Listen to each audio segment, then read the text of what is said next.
Hello friends, my name is Krishnan Tampi. I was practicing on High Court for the last 38 years. Now I am a random writer on English language and literature and also on law. Today I want to speak to you about something. My random thoughts have come not from the chronological accounts, but they have come out from my own experience. So don't take it as a chronological account and ask for tangible testimony and other things. They are only my personal things. Because opinion is always subjective, it is not objective. My today's subject is my random thought about a novel which I had read long back. That novel's name is Sidhartha. The novel was written by Herman Hesse. Herman Hesse was a Swedish man with uh, uh, with his parents are uh, Jews. Now, I want to say I'll straight away go into the theme of the novel. Siddhartha is a Brahmin youth. He wanted to get celibacy. He was reading lot Sanskrit and he wanted to become a scholar. And his name is Govinda. He was also as a celibate scholar. Siddhartha's father was a Brahmin scholar, so naturally he wanted his son to be a Brahmin scholar like him. But after he went on reading and he was in search of his own self, accidentally he one day he meets a beautiful woman named Kamala, and she was a courtesan and she was a beautiful woman. She was infamous in that locality. But what had happened when he saw the beautiful woman Kamala, his mind was disturbed. Some or other, he came into contact with Kamala, and Kamala gave him food, shelter, clothing, and everything, and told him to be a more practical man.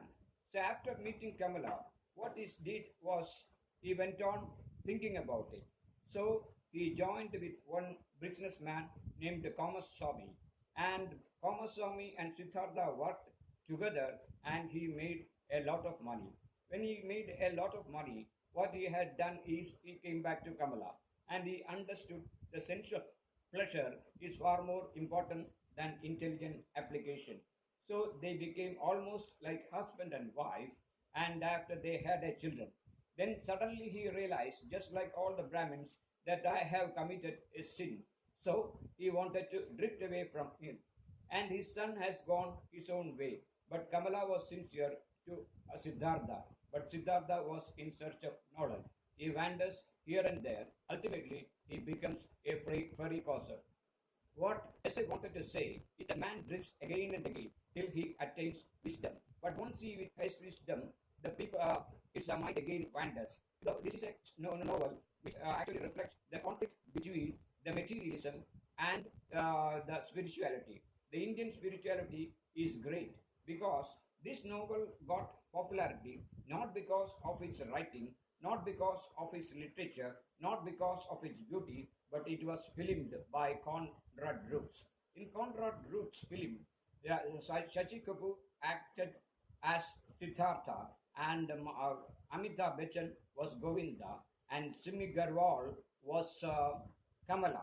So, in during our college days, we saw the central spread of Simi Garwal in Illustrated Weekly, and Shashi Kapoor was bowing down before that Simi Garwal's picture.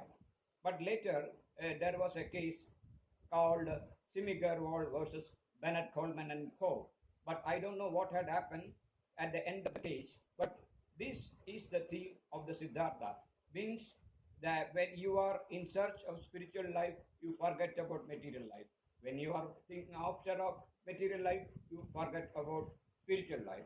So I want to conclude, as a human being, you have to be a youngster learning knowledge. Then you have to become a householder. Then you have to become a father or a grandfather, and subsequently you reach the wisdom of the old man. So old is gold. And let me conclude. The most important thing in Indian philosophy is that balanced life. that if you are too intelligent, you are away from people. If you are dull, you are also away from people. But if you are a balanced man, you will get recognition. Almost all Indians got recognition when they were recognized by the Europeans. When they are in their own country, they don't have any value. But when they go out of this country, they get opportunity. Take the case of Neeraj Singh Chowdhury. He was an unknown Indian, but his writing, unknown Indian, made him a known person. This is the case with almost all things. Take the case of Shashtik Brother and take the case of Kushwant Singh, who wrote immensely, and he was the editor of Illustrated Weekly. And his writing was immense, and sometimes it was also injurious to a certain person. Kushwant Singh's central page in Illustrated Weekly was drawn by Mario Miranda, the famous cartoonist. He drew a bulb. Inside the bulb, Kushwant Singh was sitting with his writing materials, including the periodicals. That was a great feat at that time when I was doing my college days. But subsequently, all things considered, by Kamath has come and Illustrated Weekly closed down. But the writings of Kushwant Singh is now even now popular because the great Sardarji lived up to his 99 years. He was a good man. He wrote Train to Pakistan. He wrote his days with Krishna Menon. He wrote his days with so many writings are there. Many of them are scratchy. But compared with the Gadgil's writing, Gadgil was a greater writer than Kushwant Singh. But Gadgil once told Kushwant Singh that your writing is absolutely bad. I have read your article, but Sardarji only laughed aloud because he knew Indians best. The Indians want is what he thought is Indians need a lot of sex. That was his mindset because that is not quite true. As far as a Malayali, I say Kushwant Singh was not absolutely correct because what his mindset is not the mindset of others. The mindset of an ordinary man.